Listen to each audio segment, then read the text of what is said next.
Hey guys, Big Church is just around the corner, and I want to make sure that you understand that Big Church is not about us becoming a big church.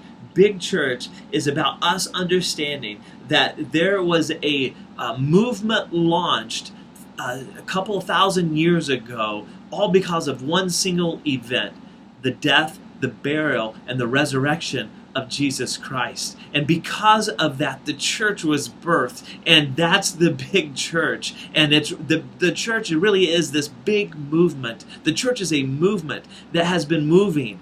And we are excited that God has called us to be a part of that movement in His plan, in His sovereign plan. And so now we want to make sure that people understand this idea, the concept of what the church is supposed to be all about.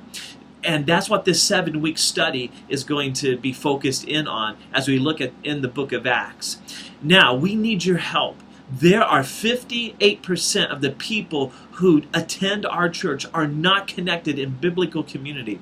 They are missing out on an important key in growing their discipleship. And the only way that we can engage them, the only way that those people are going to be able to experience the biblical community that God calls them to, is if you get engaged, if you help us. We need your help by asking people in your group to be sent out by your group, being launched by your group, being prayed for by your group, and to create a new group so that these 260 plus people can be plugged in, so that these 260 plus people can become a part of biblical community, something that you have experienced, something that the people in your group are experiencing. And why would we not want to create this for them? Why would we want them to miss out on this biblical community? So will you please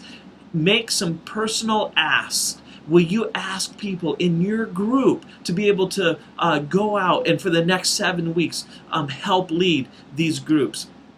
Here's the problem that we have, is that right now we only have 2 groups that are launching people from their groups to create new groups. So we only have 2 new groups, and 260 people are not going to fit into 2 groups. So please, will you work hard? Will you pray? Will you pray that God's going to raise up leaders? And will you also pray that this whole series is going to have a big impact, an impact on us, an impact on our community as we try to reach out to them, and that God is going to do something at our church here at Cranston Christian Fellowship like He hasn't done before. Well, I'm trusting that you're going to join me in these prayers. I'm trusting that you are going to help me in asking people to step up and lead in a big way. Thanks so much, guys.